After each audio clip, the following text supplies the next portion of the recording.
John chapter 17 verse 25. Kalibutan wala makaila kanimo apan ako nakaila kanimo ug kini sila nahibalo nga ikaw mipadala kanako. John chapter 17 verse 26. Ug ako pahayag na ngadto kanila sa imong ngalan ug mupahayag niini aron ang gugma nga pinaagi niini ikaw nahigugma kanako may anha kanila ug ako anaa kanila.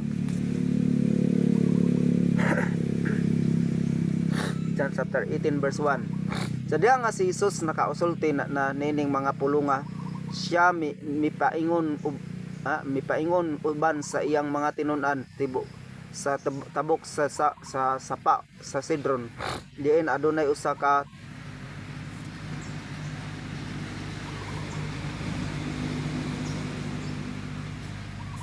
ka tanaman ngadto niini siya misulod ug ang iyang mga tinunan. John chapter 18 verse 2. Og si Judas usab nga mibudhi kaniya nahibalo sa maong dapit kay si Jesus san makadaghan miadto didto uban sa iyang mga tinunan.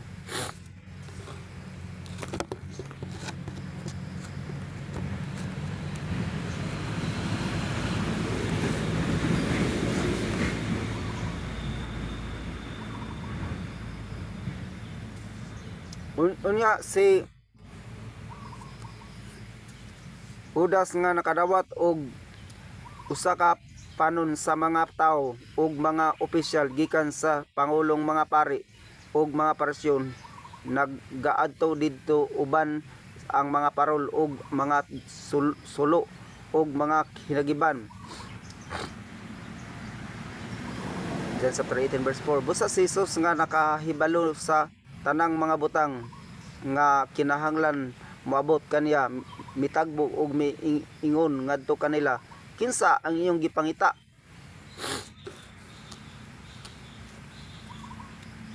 John chapter 18 verse 5. Sila mitubag kaniya, si Jesus sa Nazaret. Si Jesus mingon ngadto kanila, ako mao siya.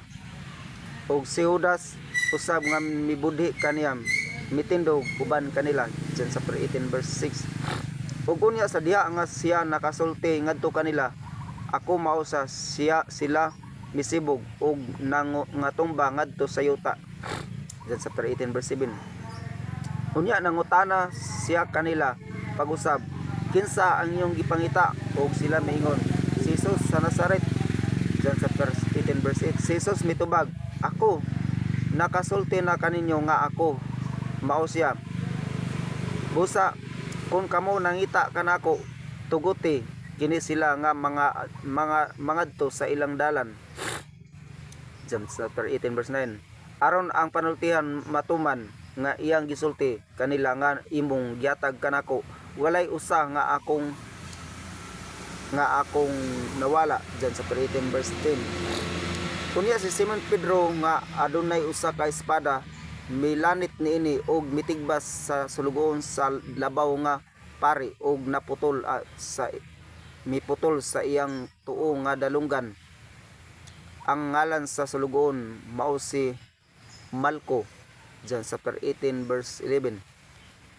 Unya miingon si Jesus ngadto ni Pedro, isakob ang espada nganha sa sakuban, ang kupa nga sa akong amahan gihatag kanako, dili ko ba imnon kini?